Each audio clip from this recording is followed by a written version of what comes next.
Kevin Pollak is a young comedian and actor who appeared, believe it or not, as one of the tiny brownies in Willow last summer. He's now co-starring in a new series on another network, as they say, called Coming of Age, which goes on October 24th, and he appears regularly at the Improvisation in Hollywood. Would you welcome, please, Kevin Pollak. How you doing? Very good. Very good. Did you ever hear Harpo Marx play the harp? I love Harpo. I just see. How you doing? Very good, very good. You were supposed to be with us a week or so ago, and we ran along or something. Somebody told me. Now, everybody, I did when I was a kid, I'm sure Whoopi did, everybody who does comedy starts out by stealing other people's voices and does impressions. I would hide behind them. Because it's easy to go Yeah. to. Oh, yeah. Who do you do? Well, I started as a waiter, and I would try out the impressions on the customers. That's how I first started. And it helped, because when you're a waiter and you bring the wrong order, you make a mistake. You just don't want to be yourself at that particular moment. For example, one night this woman asked for rice with her fish, very common order. I was in a hurry. I made a mistake, bought her baked potato. Well, she's screaming at me. She can't believe I bought her baked potato. I go, excuse me, ma'am. Geez, I'm sorry. Can I bring you baked potato with fish? What the hell was I thinking? How do you do the eye?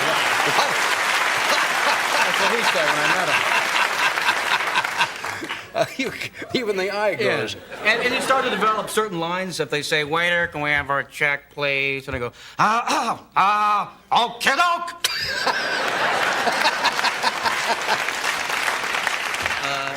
And they made me assistant manager, which is fun, you know. Just my job to go to tables if there was a problem. I'd bring over a bottle of champagne, only I'd be drinking it. Hello, everyone. Is there a problem with the waiter? Go ahead when that happens. What kind of reaction did you get from this? Oh, they liked it. They liked it. And then, well, a lot of support in San Francisco, where I'm from. Yeah. I was just back there doing a show, and everyone was very excited from the family, very supportive. My mom, though, was obsessed that Humphrey the humpback whale had come back, resurfaced. Remember, he got stuck in the Sacramento River? He's supposed to come back this year. We did, yeah. And I kept thinking, where's William Shatner? You know, whale in trouble. You bring in Bill Shatner. Humphrey, listen to me. Time and space. You're taking up valuable time and space.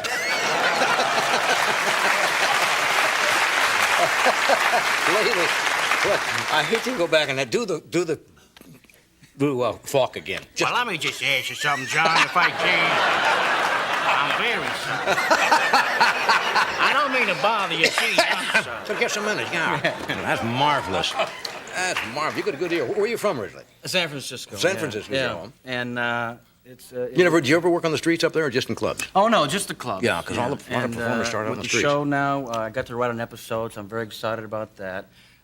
Because my mentors really were Albert Brooks and Woody Allen growing up, watching them. As a matter of fact, John, let me just say, I'm not comfortable. I don't think it's just me, okay? I think it's the suit. You have your own clothing. The Johnny Carson line, very nice. This is the Danny DeVito collection, okay? Nobody's ever done Albert Brooks before. Right.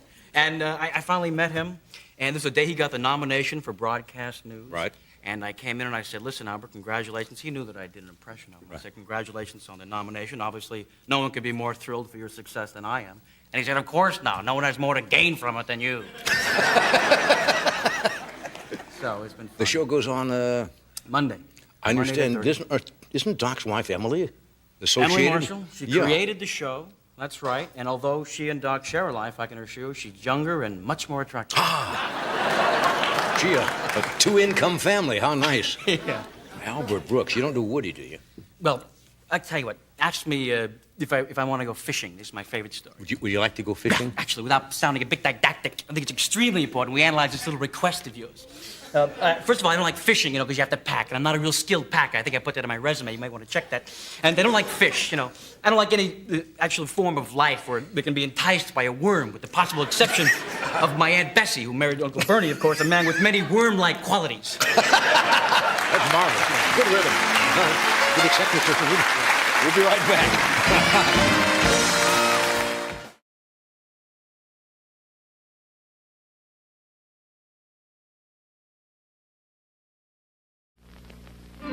The following program is brought to you in living color on NBC.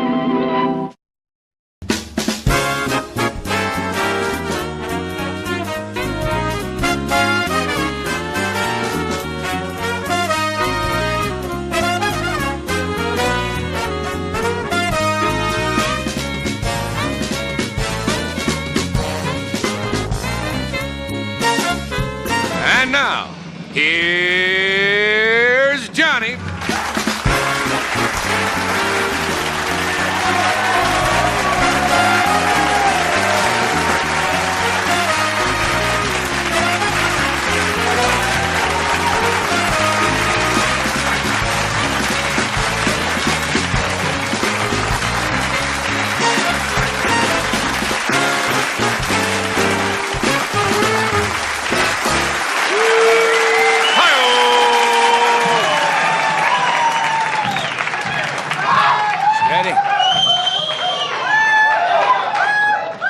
This group is hiring a kite. It's easy to when to applaud, we have a sign. The trouble is now, knowing when to laugh during the monologue. Why don't we get a big sign, Fred, that says, laugh? How was Hawaii? You just got back from Hawaii? Loved Hawaii. Staying at the Monokuki Hotel there. Did you learn anything? Yes, sir, I did. Are you going to demonstrate later on? No, sir, I'm not. I hate to start... What is that you're wearing? I just thought I'd borrow Grandma's curtains and live a little bit. What's Grandma running around like this? I hate to start the show off with a sad note, but this weekend at the Lion Country Safari, Herbie the hippo passed away. They had an unusual eulogy. They had a parrot trained. The parrot gave the eulogy. Sounded just like Jessel. Said, I've known Herbie many years, one of the finest hippos. It was a great fun weekend. We're in a new studio tonight, and the laughs are not down here yet. Isn't this where Monty Hall used to... Yes. I expect to see giant carrots and people dressed like rabbits sitting out here. I had a great weekend. Watching television, I saw the Anderson tapes, and then I put on the 11 o'clock news and watched the Republican tapes. Have you been following that affair? Huh? The Watergate affair? The Republicans apparently bugged, several hours of Democratic meetings? And they got all those tapes, and all they heard were top Republicans or Democrats saying, what are we going to do? That's all they got. The Democrats also, Democrats also tried to bug the place where the Republicans make all their big decisions, but it's hard getting to the boardroom of General Motors.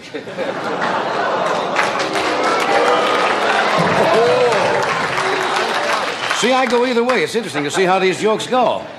They suspect Agnew might be involved. Because on one of the tapes, they heard somebody saying, testing, 1, 2, 4.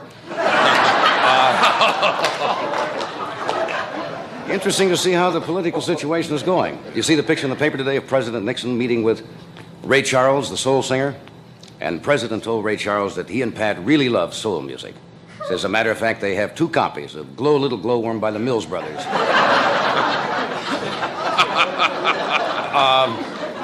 You got a, something from, Fred came back with a sun rash. You call it a hickey from the sun, right? Actually, it's a hickey from the son of Don Ho, but we're not going to go into that. What else happened today? Did you know? Oh, this is a hostile group in here. In New York today, did you see this? The Central Park Zoo, Lulu, their gorilla, gave birth to a little baby gorilla. It's the first baby gorilla ever born in captivity in New York City. There's a scandal involved. They don't know who the father is. Okay. Well, I'm not going to keep you much longer. We got a good show tonight. This is a little unusual for us, isn't it? Yes. In here. Because Bob Hope is right next door, taping his show, and that's why we moved over here. Bob will be here. Dom DeLuise is with us. Peter Fonda, most talented singer, Mr. John Denver. And what else we have? That's it. That's pretty good. What do you want? We'll be with you.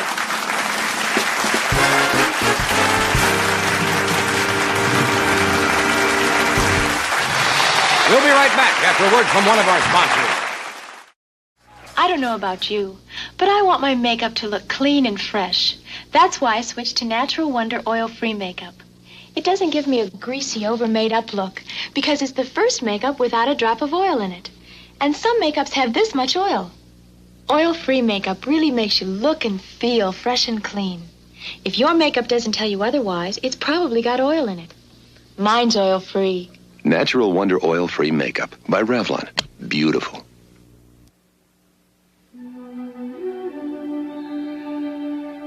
Wouldn't you like to get away for a few hours?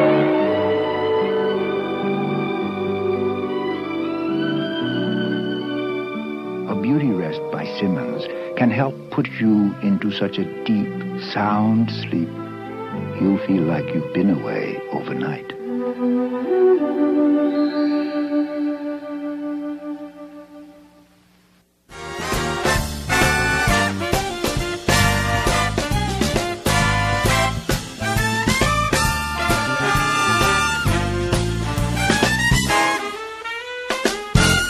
Hello there. Hello. We are back. Does it seem strange working in here? Seems a little strange. How about how close the audience is? They're right on our doorstep. Aren't we this close in the other studio? No, I don't think so. And also the lower angle makes it look like they're just all in our living room. Yeah, Let's Bob have a is... party. We're the same space. What? We're the same space. It seems strange. I don't know why. Doc is where he's supposed to be. I'm where I'm supposed to be. Anything to report? I was back in our town yesterday for the weekend. Were you back in New York? What were you doing? Great. Having Indian summer. I was rehearsing my show, my nightclub. Oh, yes. I had to go back and meet the troops, the band, hear the charts. It opens, I guess we 13th, can mention it, November the 13th in New York at the Masonette Room. at the Masonette Room with the St. Regis. I was there Saturday night to see Mel Torme, who's tearing them up down. It's a great room. It's a very intimate room. It's only 200 seats. Very nice. And you're going in there. Will you be there opening night? If you want, I can't be there opening night. Why not? Well, yes, I can be there opening night. You said you didn't want me there opening night. Well, maybe. The acts sound pretty good. We'll see how it is as it gets closer. I don't want you there to get me psyched You out. told me you didn't want me there the other day. Well, I opening was night. a little worried. You have to have a little. I want to go opening night. All right, opening night. And just have a couple little drinks. Oh, before you go on. no, don't do that. And I want to sit in the back of the room. As soon as you walk out, I want to hear Temptation. No. I want to be one of those guys. Remember what Sing you- Melancholy Baby. Remember what you did that Now, night? what are you going to do if somebody does that? Remember what you did that night at the Copacabana to Paul Anka? He almost got out of the business. It was Jerry Vale. I did that too. Jerry Van? That was just a silly night. Yes. A lot of Pretty comedians crazy there. night. But Yes. Don't do that to me, please. I wouldn't do that to you. Yes. All right. What else have I got here? I'm going to tell you who we got on our anniversary show first, which is going to be October the 2nd. What day is that? Monday. Actually, October the 1st is our anniversary, but we couldn't be on the air October the 1st because it would be on Sunday. That's right. And the show isn't seen on Sunday. That's right. So Some places it is. Well, not the anniversary show. No. That'll be seen a month later in those places. When are we seen in Hawaii, Fred? 1 week after you do it. It's seen a week after we do it here. Why is that? They have to roll the tape over. Tape is taken over by Dingy. I didn't know that.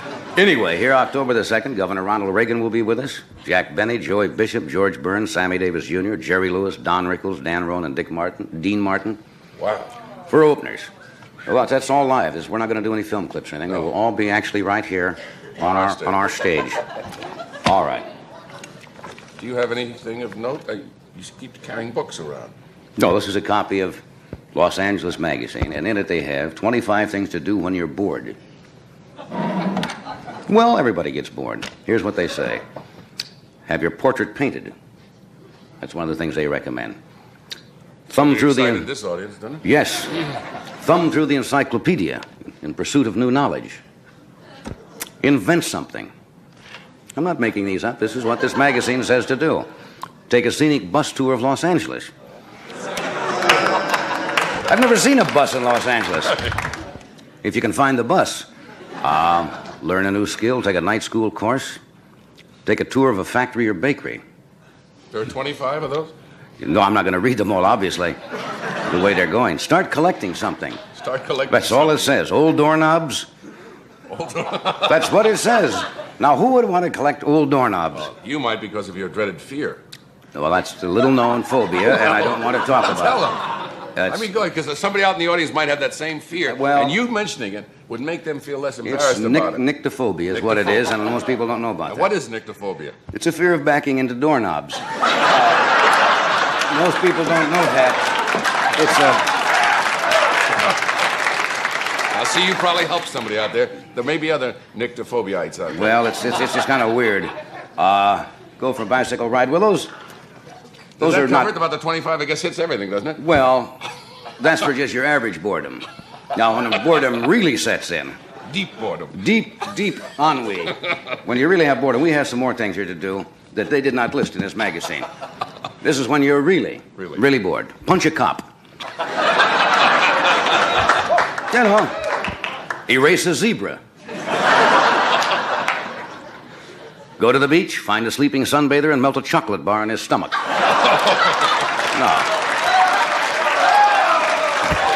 Get a couple of chocolate treats. Yes. Get a flavor straw and suck out your gas tank. Interview a meatloaf.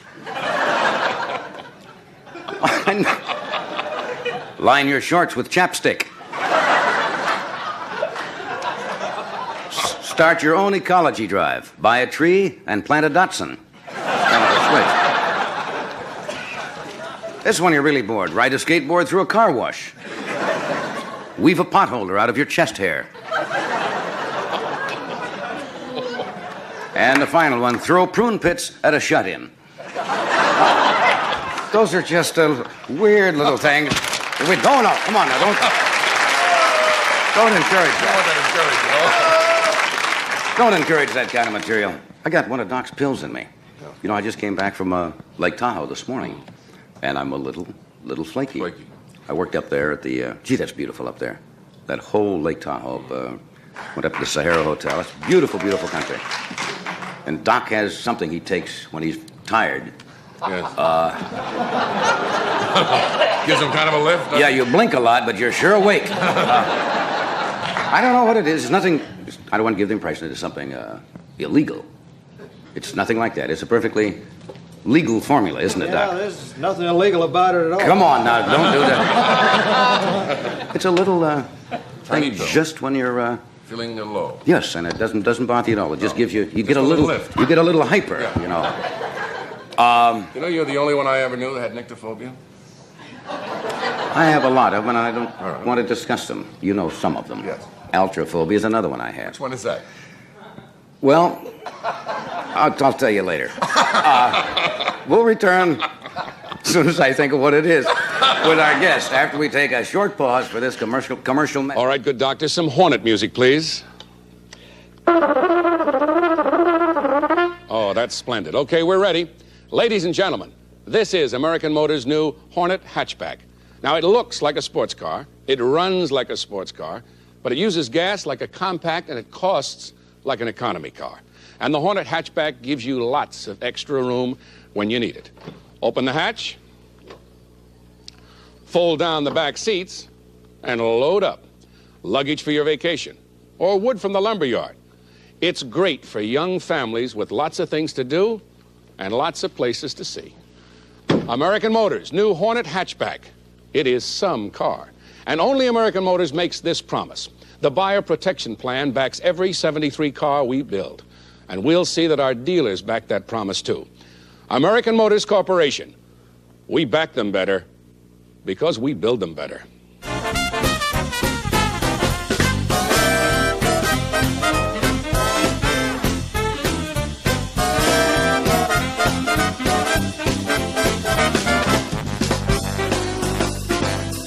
You know, Bob Hope has been introduced so many times, it's difficult to think of something new way. What would you say about Bob Hope that's never been said?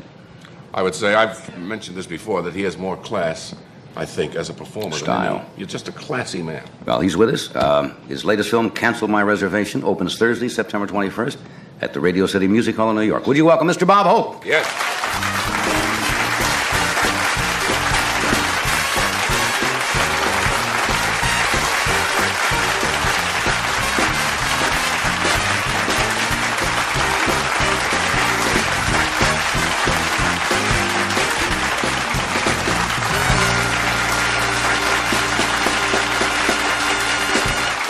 How are you? How are you? Very natty tonight. They make this stuff in all prices, don't they? I want you to know what they make on the upper floor at Hart, Shatner and Mark. That's right. You've. How are you, John? I'm All right? fine, Robert. And you, my boy? Good, my pal. You Very look nice. very fine. You look good. I don't have to start off asking where you've been. I can tell you. Oh, Fella geez, sent where me- I've been. Fella I've sent been me- home one day in the last month. Fella sent me a picture today. I got it in the mail. A fellow by the name of Dan Griffin. Yeah. Apparently you were at this place in Wisconsin. Yeah, right. And he sent along this picture. Oh, Get a close up of it. come so on. I know where you were. Oh, my God. Egg Harbor, Wisconsin, right? Isn't that awful? Advertising for Egg Harbor. Is that wild? Whereabouts is Egg Harbor? Egg Harbor is just up from Green Bay, and it's right up from Green Bay to Sturgeon Bay and up there. And I want to tell you, it is too much. Yeah. It is too. Do you ever think I'd wind up at Egg Harbor? I know you do. Egg Harbor, Wisconsin. I was up there candling a few. He says That you. was something I'll tell He you. quotes one of your lines here. What did he say? He said, "You said Egg Harbor is so small, the local mafia chief is a Filipino." I do a lot of stuff out of town. No, but it's sensational. I wanted to find a place. We played the Duquesne, Illinois Fair, and I said, and I had to go to Michigan Fair, so I said, where can I go? And I was talking to this guy, Harold Fuller, up in Green Bay, and he said, we got a house for you up at Egg Harbor. And we went up to Robert Cole's house, and it was fantastic, I want to tell you. And it's great to get out all alone, you know. And that was like just a vacation, really. Nobody recognizes you, you know. I lasted about a half hour. Oh, God, it's terrible. Those trees don't applaud and the seagulls don't care. You know? All they're interested in is the bread. I think it's just, I can't stand it. If there hadn't been a star in my tent, I would have left right away. Really? Really. Egg Harbor. But the people up there are something else. They're just sensational.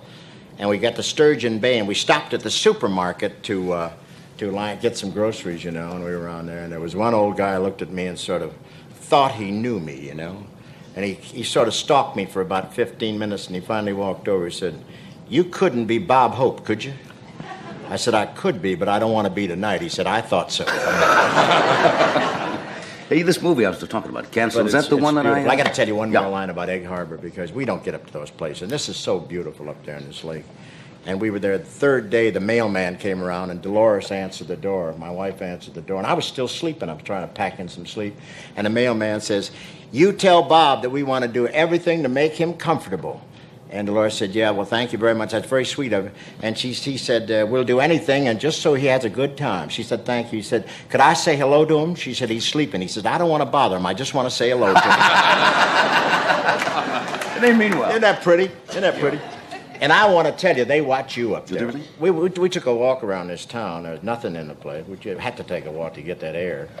And you look in those windows of theirs, they're watching the television. That's all they do. You know, they're watching you. You better be good, man. All right. You better be good. You got a lot to live up to. I love Billy Graham on your show. Yeah, wasn't he Isn't he sensational? good? Yes. And when he got into the thing about playing golf, you know, and people whether they swear when they're playing with him, reminded me. I used to play with a guy at Lakeside called Dr. Erdman. He was a minister, but nobody ever knew it, you know. And if you didn't know him, like if I invited Eddie here to play golf with him or something, and we got out there after a couple of bad shots, the guy swore a couple of times, "Duty, son, blah, blah, blah, blah, blah." About the fourth hole, I'd say, Party Erdman, he's a minister. That's all. Ruin the guy's game for the rest of the day. Oh, I'm sorry. Yeah, I'm very sorry. I'm always sorry. But Graham was too much, wasn't he? Oh, and you kept him on. You kept bleeding him. No, he was very good. He was brilliant that night. Did you see it in Honolulu on your surf? They don't have those things on the surfboard, huh?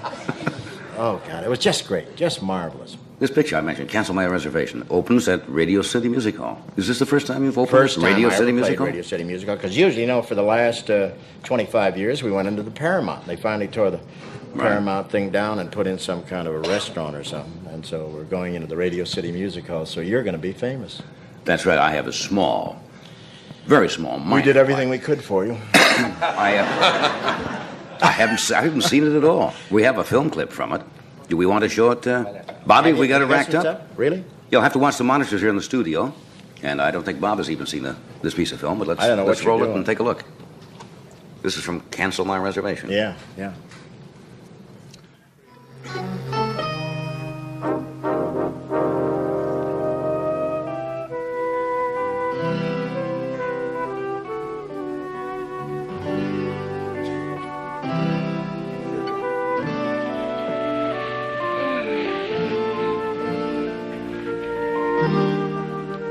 Careful, partner. You don't have your brand on that yet. You're alive. Only one of us is gonna be if you make another move. Who are you? That's my question, stranger. I ask you first. But I got the gun. Don't you know it's against the law to carry a concealed weapon? I'm not wearing anything to conceal it in. Sure, one thing. You have to let the horse know who is master.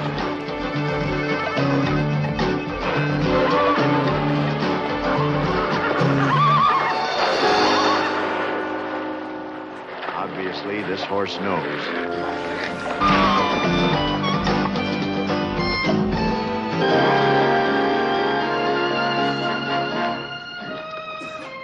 Don't worry, we'll make it.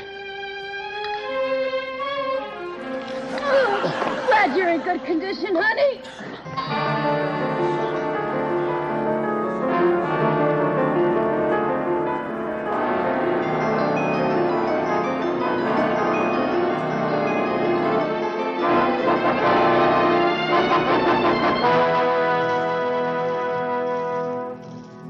Stop at the first insurance machine, will you?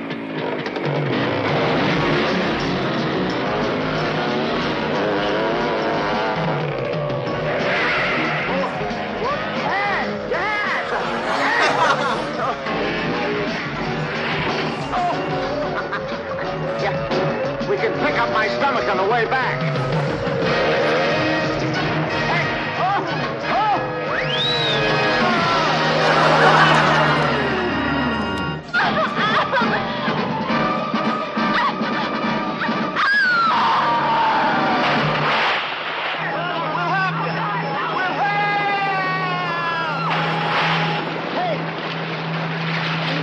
I'll get you. Be cool.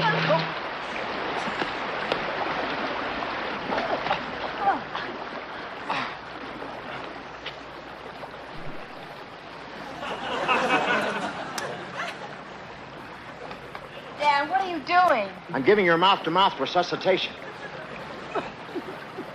That's okay, thanks. Anytime. All I want is a fair trial. If it ever comes to trial, you know, the people in this town are mighty sore. Mob rule may prevail. Mob rule? Isn't there any justice? Poor fella, he'll do anything to win an Oscar.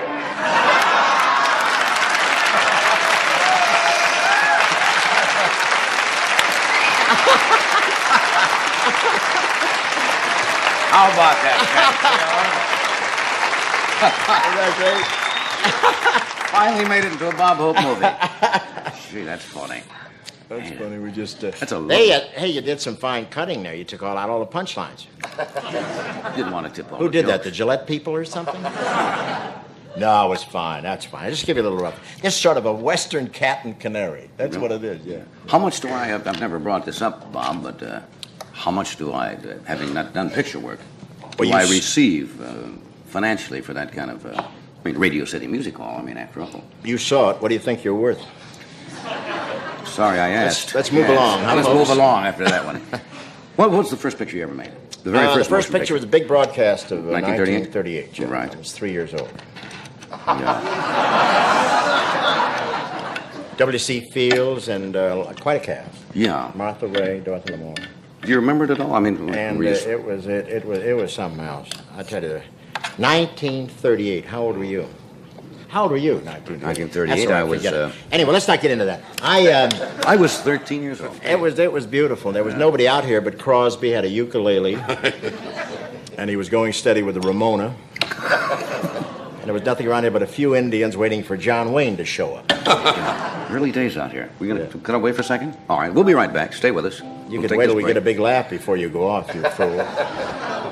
Nervous fingers. Now, we'll take a brief pause. That's what we're going to do for this message of interest. Brief pause. What do you think of these boots? They're nice. No, really. They're really nice. They're Florsheim, you know. I didn't know. Best fitting boots I've ever owned. Right. Is that kid skin soft? They're even lined with kid skin. I'll take your word for it. Hey, would you pay $50 for them? Yeah, sure. I paid $39.95 at Florsheim. Now that's value. Believe me, I don't throw my money around. I believe you. The Sultan by Florsheim, $39.95. Which glass would you rather drink from? 2 new glasses. We washed each one 10 times. The glass on left in a leading automatic dishwasher detergent. Glass on right in new formula Calgonite. Glass on left has visible residue. Calgonite glass is clearer. Because of Calgonite's exclusive new formula, your glasses can be cleaner than they are now. Look again. The choice is yours. Which glass would you rather drink from?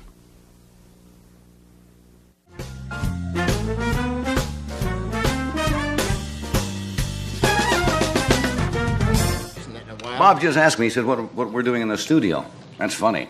The reason we're in the studio is because you're doing your special next door. We moved over here. Oh, that's sweet of you. Yes. No, we're over there filming David Cassidy for our next show. Is he on? And the Carpenters. And When we does have that a play? fellow October called- sometime, doesn't it? October 5th. October 5th. And we have Mark Spitz coming down next week to do it, too. How about him? Hey, that is You- great. you That like is it? great. How about that Mark Spitz? 7 You know, he's gold half medals. man, half fish. Nobody realized the bottom half is fish. What's he going to do with it? Is he going to work in a sketch with you or what? I don't know yet what we're going to do. We got to Should talk be to him, interesting. do what he wants to do. We may do a Tarzan thing. You know, we'll do what he wants to do. Where's the 500-pound gorilla sit? Any place he wants. No, but you know, you got to make him feel at ease because he's going to walk in. He's got more medals than Jessel, you know. Yeah, that's a remarkable achievement. You seen though. Jessel's medals, huh? He makes Westmoreland look like a draft dodger. Well, show business is his life. Hey, you were talking, Freddie said he just won a bet about you because he was talking about the big broadcast of 1938. Yeah. That is the picture in which you sang Thanks for the Memory, and then they made a movie called Thanks for the Memory after that. You know, I thought I was a comedian, and in that picture, they took me right to a bar set with Shirley Ross. I sang Thanks for the Memory, and that's the thing that kept me in pictures. Otherwise, I'd have hit the thing back to vaudeville and Is that true? Broadway. I mean, because of that was such a hit? Freddie worked. We worked together in the Follies, you know, in 1935 and 36. 35 and 36. Freddie was sitting right like that saying no to me. Right. When did you Follies with decide? Fanny Bryce. And then I did a picture called Thanks for the Memory where I sang... To Shirley Ross. What's it? Two Sleepy People. Two Sleepy People. I remember that. Thank God for you. I wondered what the hell you did. I want to ask you, I've never asked you before, and this may sound like a dumb question. All right. But I don't think I've ever asked. What age were you when you decided that you wanted to be a comedian? You got laughs. Yeah. Were you young? Was it in school? No, I don't know what happened there, but I found out that was where all the money was, being a comedian, you know?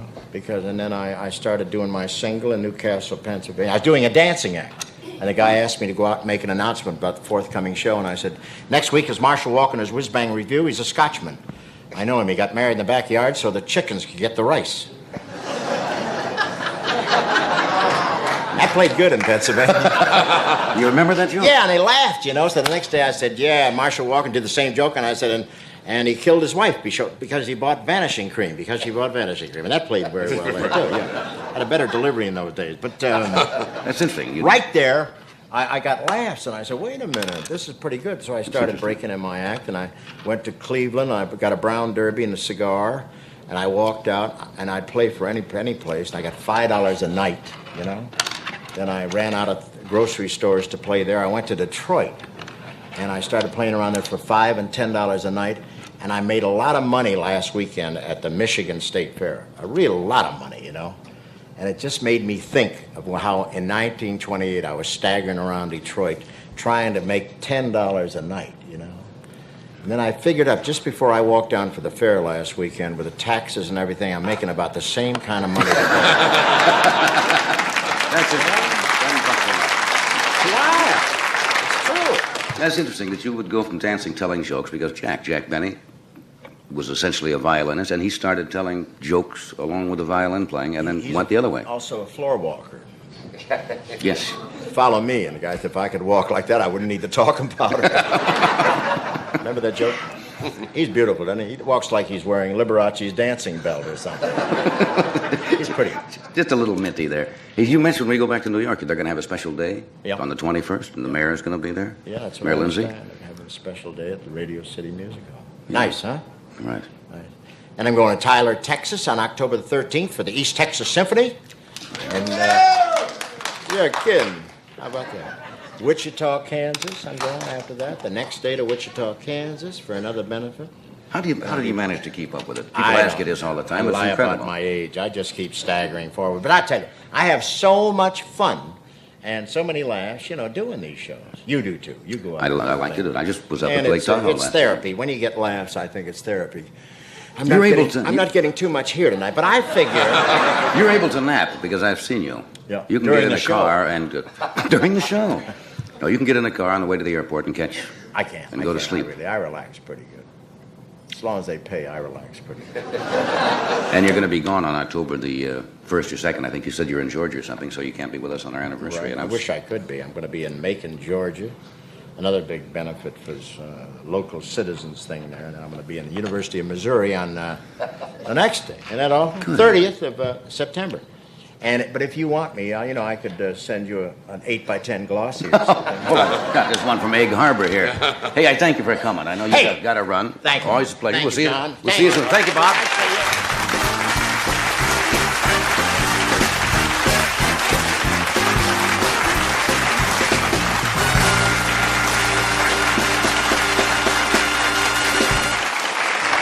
What a man.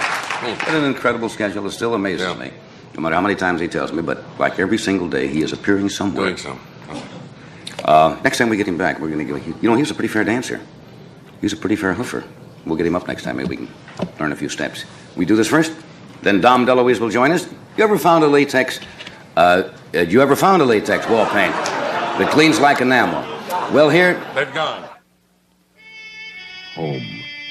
Home at last from Bull Run, Petersburg, Shiloh, and defeat. General Pierre Beauregard, the Napoleon in gray, came home to New Orleans, grieving for his lost dreams. Sears recently painted his house with new Easy Living paint, a beautifully elegant new flat latex that complements the walls of the most gracious homes. But that's not the only reason Sears used Easy Living paint. Day in and day out, tourists leave fingerprints on the walls and woodwork. Ordinary household dirt does not penetrate this incredibly tough surface. Marks wash right off. And that's what's so remarkable about Easy Living paint. Use Easy Living paint for easier living from front hall to kitchen, in every room, on every surface that you touch. Easy Living paint, Sears' best and Sears' first flat latex that cleans like enamel. Designed for great American homes, like yours.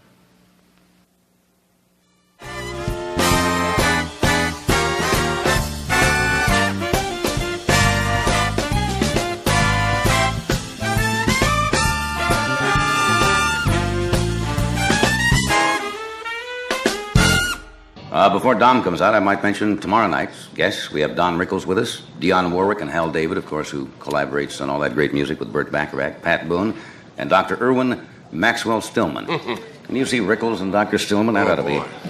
He's a very funny gentleman, most talented. He will be appearing regularly on the Dean Martin Show this fall. Would you welcome our good friend Dom DeLuise?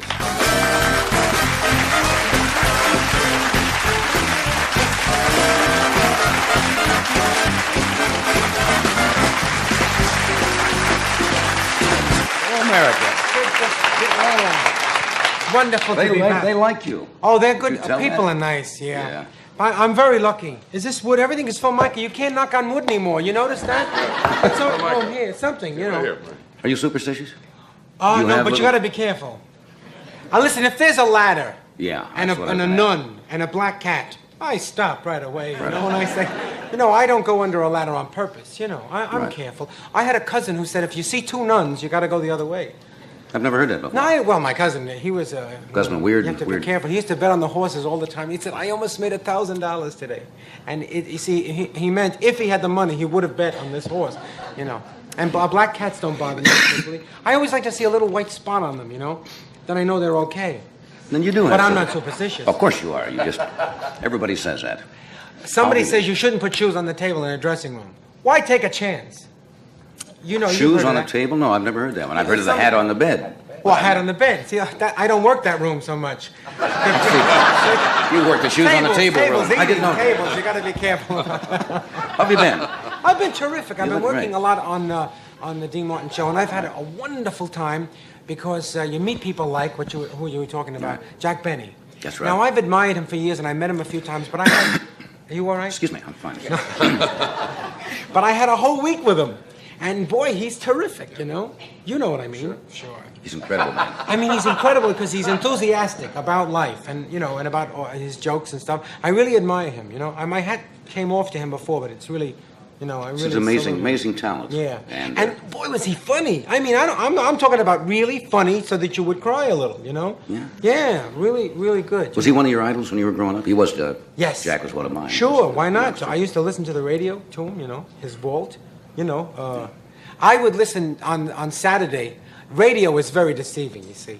When I was a kid, on Saturday, we'd listen to the radio, and I'd see the Frog Prince, Let's Pretend, and he'd become the prince, and you know, I'd see all that stuff. And then one day, my cousin took me down, and I saw this show, and they're standing in front of a microphone. Oh, no, don't do it. You know, ribbit. And I went, that's it? So disappointed. Then television came, and I liked it. You know, takes all the fun away, doesn't it? You could see all the mistakes they made. You remember Lights Out on radio? That Lights great Out. show The Witch's they had? Tale, I remember that. No, they used to have one called Lights Out. Everybody was late at night, and they did these wild, incredible things. Like you know, doors creaking. driving a stake into somebody's heart. But sound effect-wise, it would absolutely drive you crazy on radio. You can hardly duplicate that on television. No, you can't do that anymore. I've been listening to radio as I drive home on Sunday night. You can hear the Green Hornet and different stories. And the Green Hornet is on? Didn't you know? Yeah. Well, no. You keep going to Vegas and making money. I didn't know the Green Hornet was back Yeah, well, on it's radio. on Sunday night. Oh, maybe only my car gets it, but in any case, but I You got hear a it, wild car there. and I like it, and I think, oh, it's interesting. But Is that Cato? Cato is there, Cato, right? I didn't know And- that. Did The Shadow. The Shadow do. Right. Right. But they kept saying, I'll tell you what my plan is, and the music would go, and he'd say, Inspector, here's my plan. He says, Cato, here's what I plan to do. You know, it was terrible. Really terrible. You know? Did you ever send away as a kid? For everything. For all the premiums? I have all the buttons and the whistles and the thing you put up the nose and nobody will know that you're... What is that? Hold it. What? Well, that was... I mean, the long ranger ring. You know, in case you're in trouble, you blew it. Woo! Like that, you know. And went for all Tonto of would come, give you a little... You know. Yeah, that's crazy. I loved being a kid because I loved to send away for things, for free things, you know. And wait at the mailbox. Yeah, they only lasted as you open the envelope and it said, oh, and it would break. You know? But you loved it. Oh, look at this. It's a wheel that you could hold. I don't know what it, you know what I mean? They sent you nothing. Didn't you ever get the Orphan Annie decoder pin? Right, Sure. all Remember of that that? stuff. And give you a message Oh, at and the you'd end sit of there and they'd give you the Yeah. secret message at the end of the thing, and the message would be, buy Ovaltine, which I thought was kind of a hokey trick to do on an 8-year-old But kid. wasn't it exciting, though? See, now my thrills and chills are harder to come by. Yeah. What? But when I enjoy them, I enjoy them. I tell you one thing that happened. Can I tell this? So you can tell anything you want. Let me ask my conscience if I... Yeah, no, this is... You asked this is- yourself? Sure. I don't know, because I was there. The marvelous thing about my son is that he's mine, you know. Well, I'm Good. saying that as a sentimental father. Oh, I I really see. like that. And we were living on the beach for a while, and the beach was being taken away by the ocean. The ocean had a storm, and it was saying, give me the ocean, give me this thing. And it just took a big chunk out, you know. Now, we had steps coming by this house, and then would come sand. So like that, you see. You'd walk down steps and then go. So the ocean came, took some sand away, and then I had to build 2 other steps, you know. And I built them, see, so they were my steps, even though we rented the house. Now comes the storm again, and it took about, I don't know, another 6 feet from the ocean, just took it away. So these steps are hanging, and I jumped down, and I was going, I'm going to get the... I took my clothes off. I was going to save my steps, and my 6-year-old son said, don't go out there, Dad. They're just steps. I said, but they're my steps. And he said, this is the sad part. It's not touching. He said, they have no life, Dad. Oh, you know the Jewish word kvel? Kvel. All over. You're I was kvel. kvelling a lot. My steps went out, but, you know, I lost them. But they're not. I thought no that was a life nice in it. thing for him to say. You know, that was a real joy He's for me. 6. Yeah. That was like a button that you get in the mail Yeah. for me. Do you get all the parents' books, you know, that how to you know, raise your child and talk to Yeah, them? oh, sure. They're Has he- terrific. Yeah. I told my son, I said, I'll never hit you again. Because I read books and I know that you shouldn't hit.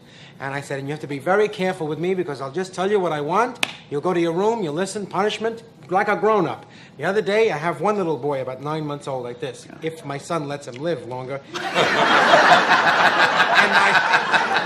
You know, you Little gotta sibling watch rivalry there? Little sibling. He picked him up, and from the back, here's what I saw. I just saw, here's the baby, and I saw a bonk. And then I saw his face, and he was consoling the 9-month-old, and he was saying, you'll be all right, you'll be all right. But the big smile, and I said, as a good, compassionate father, go to your room! You know, Exercising I was so control. mad at him. Yeah, because, and then I suddenly said, oh, geez, that's not good. I swatted him as he went by, lefty, you know. I says, what did he learn? To scream and yell and hit, you know. Right. So Were I you said, spanked as a child? yeah, from the back of the neck, my father would just go, paw, you know. Well, my father was terrific. Yeah. A good hitter. He once gave me a dime when I was about 14 years old, and I said he was going to go hunting. My father was he went like this if he wanted you. No matter where you were, even if you were making love, you would drop your girl and go. He wanted you then, you know. And anyway, he gave me a dime when I was...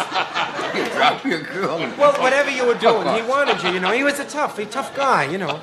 He was very tough. He used to, at home, the general tone was, I'll give you the tone, be careful. Get out of the way, no more, that was the general. I mean, I was eating like this all the time. You know, at the dinner table, it was just, I never seen nothing like in my life. That was just Christmas, you know?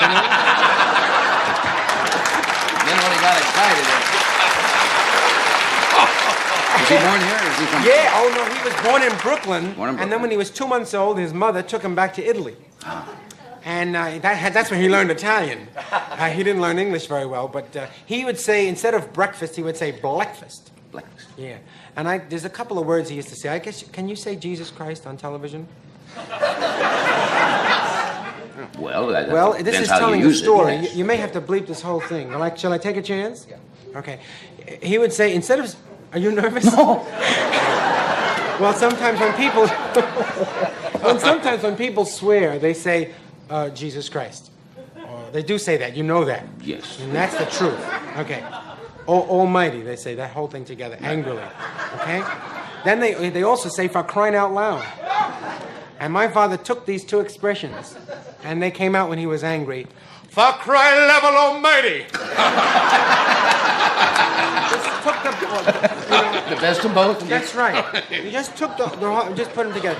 For crying level almighty. And then I'd say, that must be bad. That must be bad. But he left out the good parts, you know, the part. I don't think taking the Lord's name in vain, if you want to do that. I don't want to make any enemies, but I tell you that as a humorous anecdote. Anyway, I'll tell you this. I know you have to go to a spot. No, we don't. But when he was 12 years old, when I was 12 years old, he was going hunting, and he gave me a dime. I couldn't believe it. I said, a dime? He woke me up at 5 o'clock in the morning. He said, here's a dime. And I was so touched. He had tears in his eyes. He missed me. I thought, he loves me. The man who says, yeah, for crying level almighty. Love me. I took the dime and I put a pencil mark on it, and I still have that dime. Is that right? Yeah, because he never gave me a dime. Usually he gave me this, you know, in the kidney.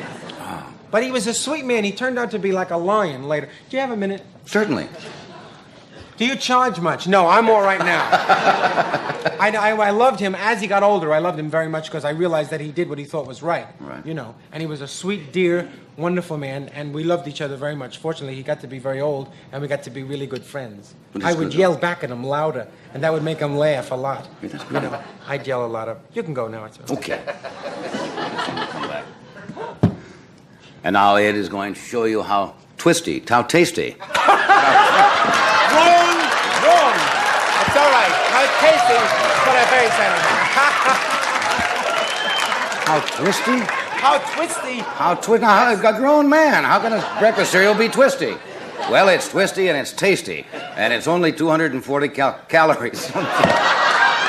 Tasty is right, John, because for less than 240 calories, you can get the Special K breakfast. It really is special because you get a 1-ounce serving of delicious Special K, America's favorite high-protein cereal, plus some skim milk and some sugar, a glass of refreshing orange juice or tomato juice, and a cup of hot coffee. So start your weight control program right with the right kind of breakfast, the Special K breakfast. Less than 240 calories, 99% fat-free. It is 100% delicious. America's waking up to a great breakfast idea. Frosted mini wheats from Kellogg's. Oh, they're grand and glorious cereals. Make them golden wheats. Oh, they're all-American sugar or cinnamon frosted mini wheats. 2 flavors, plain sugar frosting or brown sugar cinnamon. And a great little size. And fortified with 4 essential B vitamins. Oh, they're all-American sugar or cinnamon frosted mini wheats.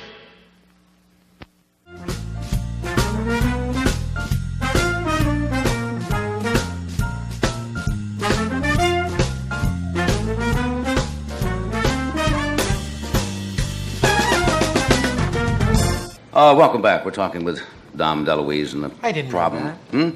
Oh, and you were going to say of raising the problem children. Has your son come to you yet, like all children do at that age, when they ask the questions like, "Where did I come from?" and so forth? Oh, sure. My kids are pretty right well. away. I'm pretty well grown now, and I forgot how you go through that. Oh, it's really tough. I don't try. I get expert advice. See, I see an analyst. I'll tell you that right now. Not that I need it, but you never know if you're going to have a breakdown. You know, you got a telephone number ready. You know, and I must say that I get a lot of help about how to relate to my wife better, because we're getting better and better. Really, I have to tell you that, hon. It's wonderful. I mean, it's nice to be friends with your wife. It takes a lot of work, you know. Certainly and, does. You know, and you got to say. It does. Well, you know, because it's hard to be friends with her and still work. Look, here's what I'm saying. Anyway, I'm breaking my heart doing it. Over you. And from time to time, my son will want to know how babies are made, you know. So we got a book, and it says how babies are made, and you say innocent little things like mommy and daddy lie close together, and we plant a seed, and then comes a baby, you know. And then you just give them a little information, and you don't get all that they can really too graphic, assimilate, because you don't want him to to get nervous when he's only 6 years old. Well, there's a famous story, you know, that shows that parents can over-explain sometimes. The kid goes to his mother and says, "Mommy, where did I come from?" And the mother sits down and goes through the very detailed thing about the egg and so forth and so on, and the uterus and so forth. And after she got through, the kid says, "No, Billy across the street came from Detroit. Where did I come from?" So you over-explain too much before the kid's ready. There's more truth to that, because they really don't want that much information. You know, slowly. And by the way, I will be very honest with them, because see, I tell you, I don't know how many of you knew where you came from when you were 12. But somebody told me on the corner what possibly my mother and father had to do to conceive me. And I said, "Don't you dare say that. My mom and dad would never do that." And they said, "Well, what do you think that, you know?" And I said, "Well, that's just an eggshell. That's, you know, 12. Do you understand?" I was going to become a priest, but then I found out that you didn't, that wasn't eggs, so I got married instead. Well, why not? That's a good enough reason to get married. Well, and for that reason, I think that the kids should know, and I think it's as they wonderful ask, and as their mind is capable of understanding that, you tell them and tell them honestly. I saw a show the other night in which a doctor was talking to somebody. I think it was on the David Susskind show, and he says parents often make a mistake when they say the baby is in the mother's stomach, and the doctor says don't say that, because that is really not true. He says you can say uterus. You don't have to explain in graphic detail. You just say it's near the stomach. Yeah, but he said that's wrong also, because that gives it gives the wrong impression. But you hear that all the time. Right. My son always asks wonderful questions like, "What does that mean, Daddy?" And around our place it says "wanted alive." You know, there are a lot of children driving. Post, yes. So you have to go into the thing, "wanted dead or alive" is a thing they had on you. And I try to tell him as patiently as I can about the world. It's so big, and it's been here such a long time that they have to have so much information. He's only 6 years old. He's got a lot of information already, you know. Television does that to kids. You know, they're so much more aware of what's going on in the world because they see it every single day. The only thing my son asks for now is that he wants a monkey and an elephant. A monkey and an elephant? Yeah, for some reason. How do you handle that? Well, I handle it like this. No. See, I look at him. I think that's direct. You can't have an elephant. You know, who's going to walk it? And where? Curb your elephant. I mean, that's kind of weird. No. Yes. I can't do that. No. Sometimes you just say you don't have to always give a reason. You know, say because it's my house and it's my house and I'm bigger than you are. Right. When my son threw my big son threw my small son on the floor, you know, I said to him, "That's not allowed. That is not allowed. I'll get you a doll. You can bang the doll around, but you cannot bang your brother around. It's just not allowed." That's reasonable. You know, if anybody banged you around, I would be very mad at him. Right. Then he kind of listened, and I said, it's not allowed. You sound like you're a good father. Sincere. That's right. Also, I give a whack from time to time that I don't mean to, but it comes out. That's not like going to warp him, you know. No. The Tonight Show will continue in a moment after this word, so stay tuned. Hey, I got it out. They were close to one another, yet they never met. It seemed as though they had nothing in common. Dubonnet is soft, smooth, refined. Ginger ale is just ginger ale. And ice, merely frozen water. But when they met, something magical happened. The French wench was conceived. Some people think Dubonnet is a drink for little old ladies. Have a French wench and see. This table was beautiful once, but look at the wax buildup. And you can't remove old wax with still more wax. Now, watch Scott's Liquid Gold go to work. Looks terrible, but Liquid Gold is dissolving the blotchy layers of wax, restoring the wood to its natural beauty. For heavier wax buildup, leave Liquid Gold on overnight, then wipe dry. Liquid Gold absorbs into the wood, leaving only the natural finish. Scott's Liquid Gold. Either way, liquid or spray, there's nothing else like it.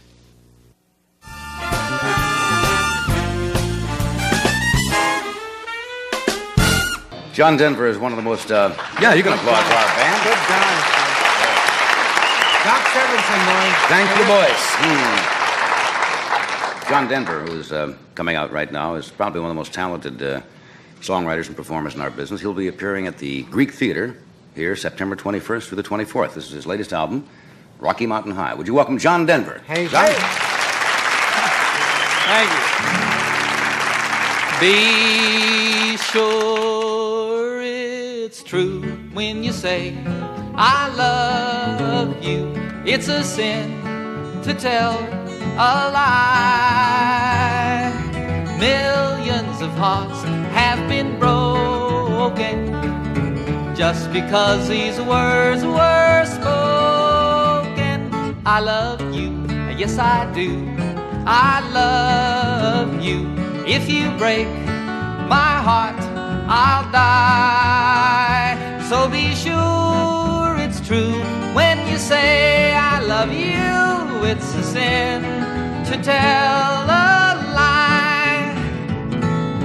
Cross my heart, I hope to die. I never, never, never tell another white lie. Took my little girl out on a date last night. Next to her, brown and curly hair, I looked all right. Now I'm between the devil and the deep blue sea. Cause I said, baby, you look good to me. I told her I loved her, but oh how I lied. And now she's getting set to be my blushing bride. If she leads me to the altar, I'm sunk. Cause I can't tell the preacher I was drunk. So Lord have mercy on a no-count sin and give me one more chance to let another guy win her. Cross my heart, hope to die. I never, never, never tell her one more time. I'll never tell another white lie. Vodo-de-o-do.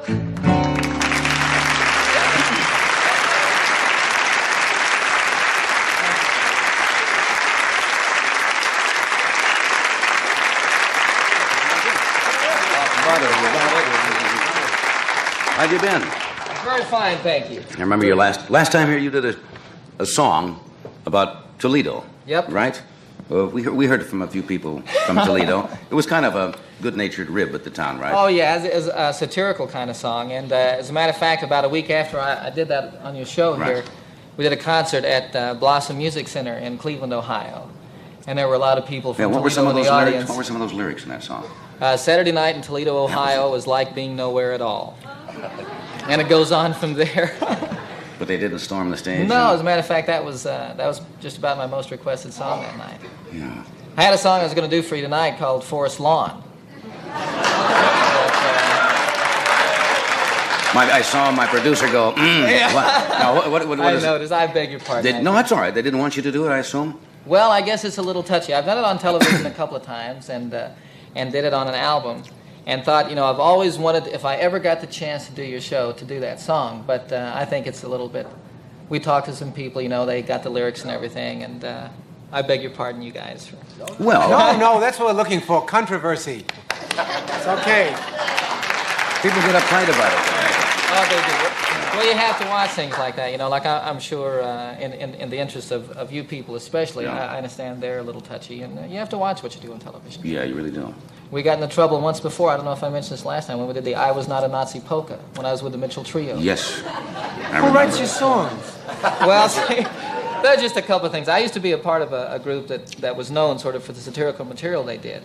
And we're really the only people that are doing college concerts, for those audiences that are doing that kind of material. And so it's something that since I've been on my own, I've tried to retain. And I think you're doing a good job. Well, it goes over great for those audiences. Sure. And sometimes you get into trouble, but it's all in fun. I've been in trouble myself. It's okay.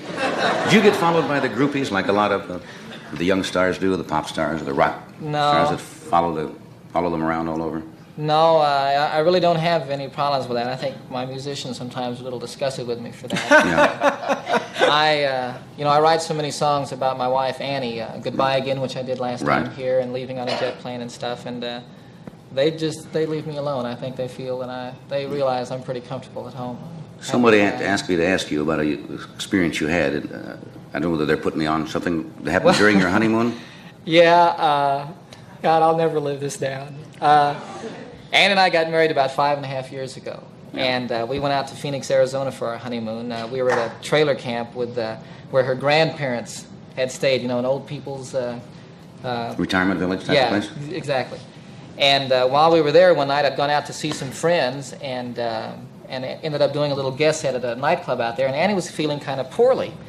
And I started getting worried about her, and asked her if she wanted to go home. No, she didn't want to. And so the evening progressed, and finally she did feel bad enough that we took her home. And as she kept getting worse and worse, and we'd been married like 2 or 3 days, and I was getting very concerned. We went by the hospital. I said, "Now listen, kid, you want me to take you in?" She says, "No." So we went on. We got to the trailer and went to bed, and she couldn't even undress. She couldn't lie down, And I said, "Okay, that's it. I'm taking you to the doctor." So we called the emergency room, went there.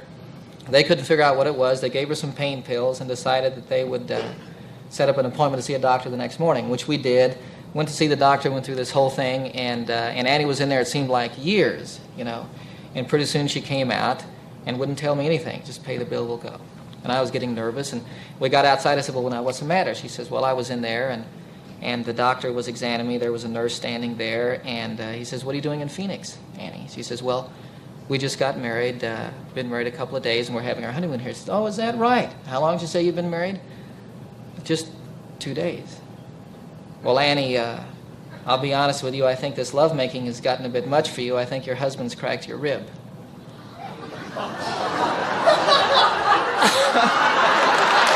The new champ and winner.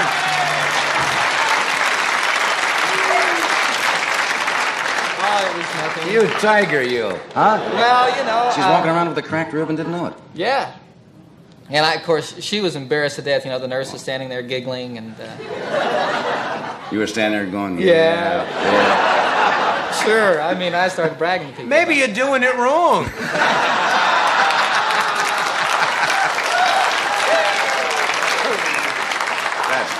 I never thought about Funny that. story. Hey, we've talked about this on the show before to other people. Everybody, there are probably more amateur songwriters in this country. Yes, sir. Everybody thinks they can write a song. And they sit down and they send it away to be published. And, of course, they can get it published. Does it come easy for you? No, sir. It's really...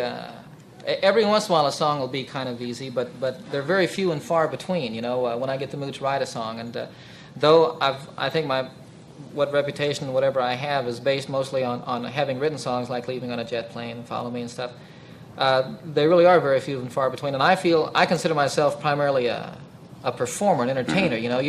There are a lot of singer-songwriters around today. It seems, that's really the kind of music that people are interested in now. Right. But there aren't any other ones that would do things by other artists on their albums. Nobody does "It's a Sin to Tell a Lie" anymore. Right. That's such a great song. Oh, it's a wonderful song. And but I like to write songs. I really feel good about having that avenue of expression. This next thing you're going to do for us after we do this is your new single, right? Yes, sir. Is this one you wrote? Yes, sir. I wrote it in January, and the single is called "Hard Life, Hard Times." But when I wrote the song, the way it is on the album, it's called "Prisoners." It's about prisoners of war. Good. Love to hear it when we come back. Okay. All right, we'll do this first. We'll be back with John Denver, Dom DeLuise, and Peter Fonda will join us shortly.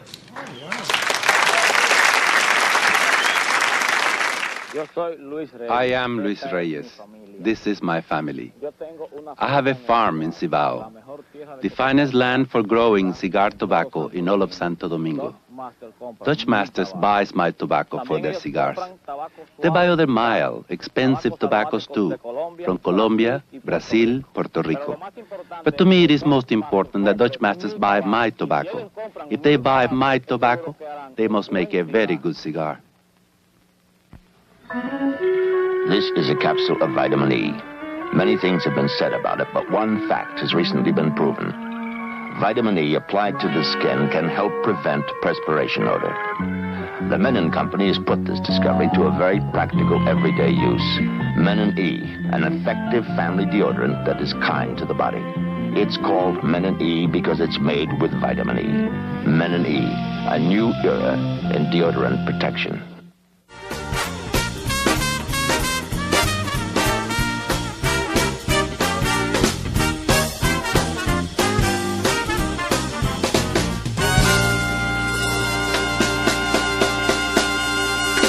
Right now, here's John Denver to do his latest single, Prisoners. John?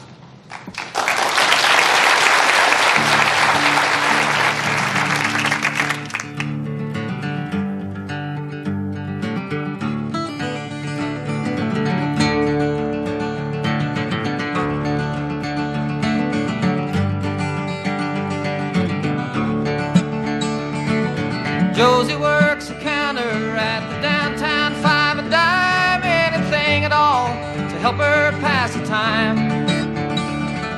My mama keeps a baby, my grandpa rambles on about the good times playing in his mind.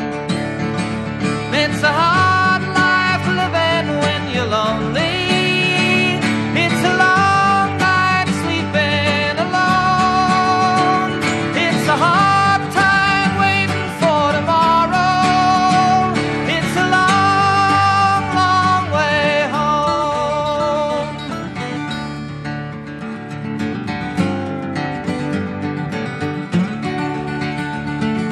Josie spends the evening with the people on the pages of the paperback she picked up at the store.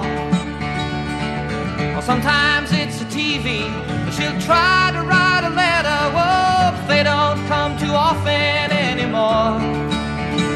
It's a hard life living when you're lonely. It's a long night sleeping alone. It's a hard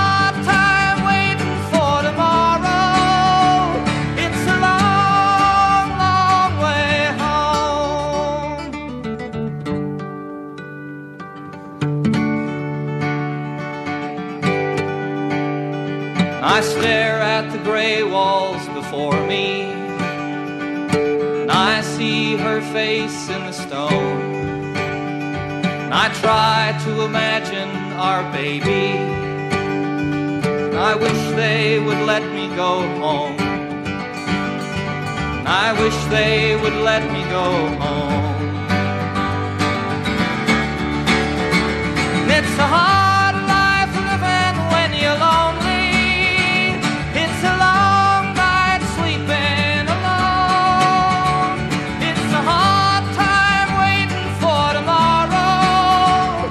It's a long, long way home. It's a long, long way home. Bring me and the other boys home. Bring me and the other boys home.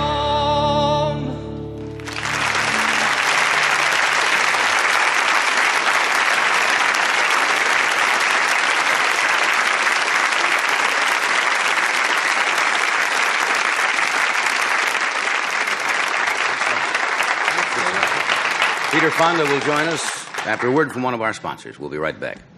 That's a good song. Yeah, thank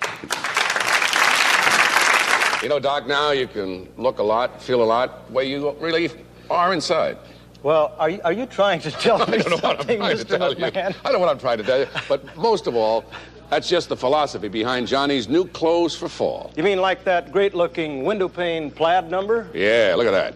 Pure wool with rich suede accents. Coordinated shirts and ties as well. Look at that. Say, Ed, is it raining? Not yet. But when it does, you'll look good in Johnny's new Hartley raincoat. And when the sun shines?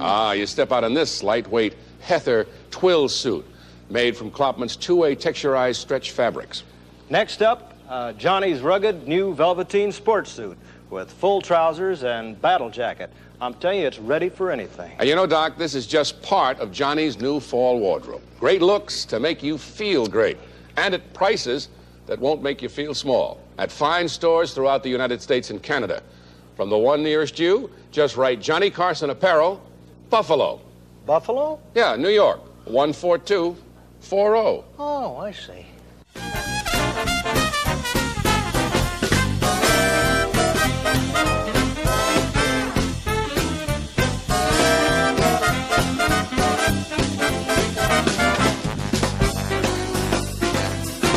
Last week we got a little behind time on our show because we had Reverend Billy Graham on, and Peter Fonda was nice enough to give Reverend Graham his time and said he could come back with us tonight. He's a most talented young man, as an actor, a producer, and a director, and he will soon be appearing in the new Robert Wise film, Two People. Would you welcome, please, Peter Fonda?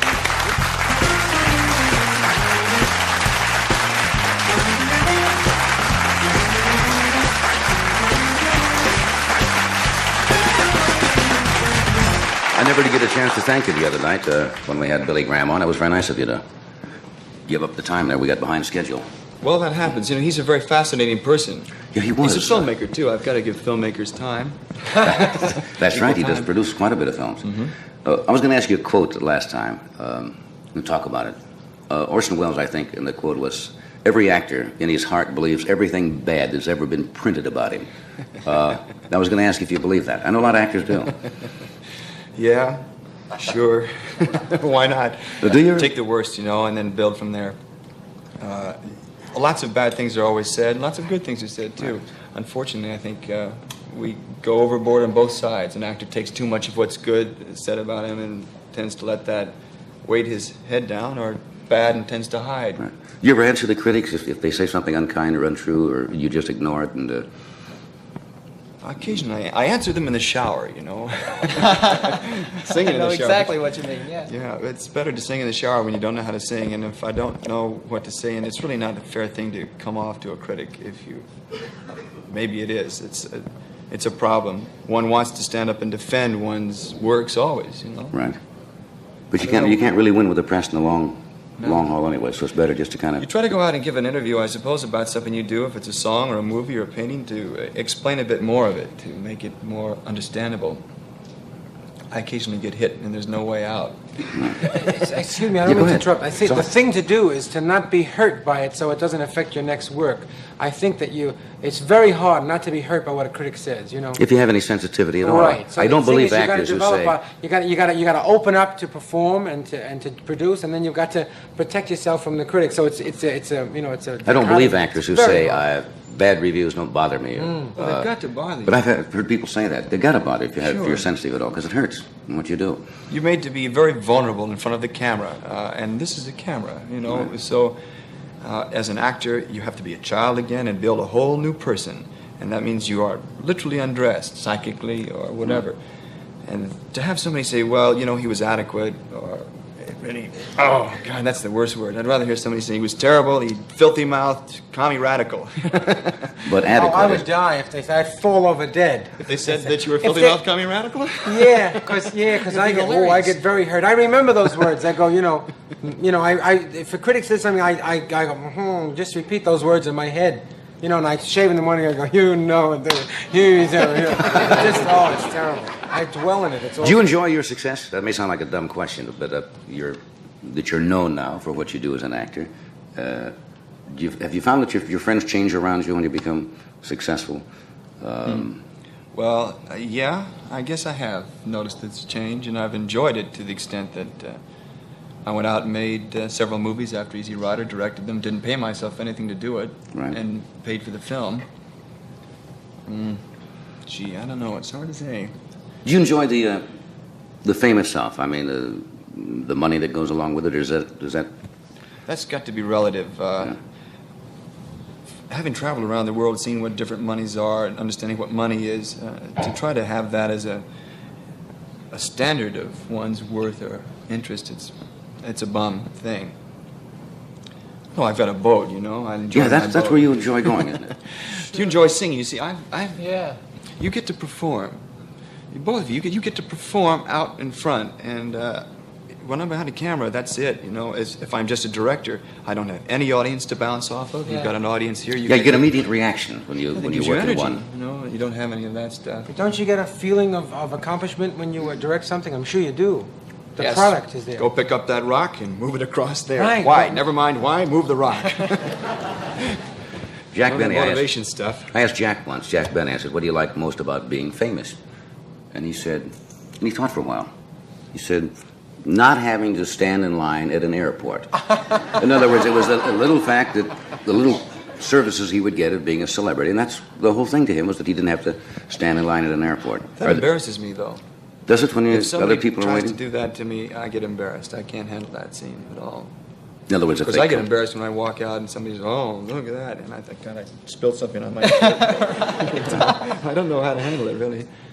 But I can handle it as long as there's a camera or a director or something else hand me. You're protected at that moment of vulnerability. When the critics hit you, that's another thing we've talked about. Have you ever thought about performing live or doing anything like that on stage? I started that way, yeah. I did like 200 or 300 performances on stage, and then did a Broadway show called Blood, Sweat, and Stanley Pool. Yeah. That's the first time I did your show.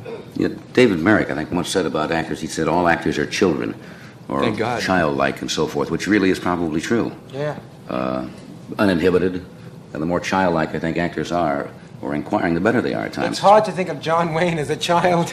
Yeah, very large child. He's one of the big ones, you know. Huh? Big much child. But he's very open and honest in his films. There's something very open and honest about Duke's work. You know, I don't know what I should call him, Mr. Wayne, I guess, sir. You know, but he's very open. You know, and that's what your work is marvelous when you perform. It's great. It's worth all the trouble you go through. You see, because we're getting something from your performance that's wonderful. I'm sorry, you could suffer. It's okay, as far as I'm concerned. I think talent has to suffer a little bit. You know, they say that if you're talented, you're going to suffer. I suffer all the time. Sure. I'm suffering now. Are you suffering now, Dom? But it's true. You know, John, it's not... This job doesn't only have pluses. It has to have minuses, right? And you'll know your minuses, I'm sure. Sure. You're on the road or something like that doing concerts, you know, and it gets very lonely. It gets very lonely if you're trying to do something and you don't know if it's coming through. You don't know if you're getting across this thing. It's a part of you, you know. It's hard. I think that's very true. You know, I think that the thing you're talking about actors or artists or whatever being children is the fact that we're very open. We're influenced by everything that we see. Everything can touch you, and it might touch you a little bit more deeply than others. And so you feed that back to them so that they can get it also. Didn't you at one time, rather than being an actor, didn't you want to be a lawyer at one time, if I remember? Yeah, indeed. I figured that That was still one intrigue you? stage, you know, and this was another stage, and I could get more out of it on this stage. As a lawyer, I'd only have a small courtroom. You know, I just thought about the question you asked me about fame. I don't know how I relate to it on an outside level, but before we came on the show, John came over to the dressing room, looked in and said, hi, you know, and I really like what you're doing and all that. And I thought, well, that makes it worthwhile. Then that's all right. Well, isn't that what all performers in the end result, you really want the acceptance of your peer man. group, Yeah. basically, your fellow It's all entertainers. security, isn't it? Boy, what a word security is. Do you have any goals now that you, say when you were 20, you want to be a lawyer? Do you have your goals at all 19. changed now? Or 19, you want to be a lawyer? Oh, yeah, you know, lots of them changed as I learned more about the world around me. You know, television, of course, was an incredible thing. I was born in 1940, so I was one of those TV babies.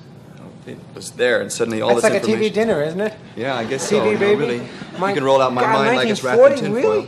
1940. I was writing my name in 1940. I was just kicking a lot, you know. But, you've got to change your views. I think you've got to change your views, at least, when you have more information about what happens around you in the world, not just in America, but on the planet at large. Now we've been to the moon, we can see the unit of the Earth. This has been immensely important to me, whereas my mind was very narrow about civilization and society when I was 20, say. And I'd had a lot of television. When I actually got out there to see what television was filming and could understand the translation, I had to change my viewpoints and become more humanitarian in order to survive as an actor, in order to be able to relate to everything around me. Right. You get away in your boat a lot, don't you? Remember, didn't you have a broken leg once on the show? You were taking off for somewhere and yeah, with the leg still in a cast? Yeah. You asked me how I was going to do it. I said slowly. I got there, though. And you did it, too, with a busted leg. That's fascinating. We're going to take a break here, and we will be right back after this word from your local station.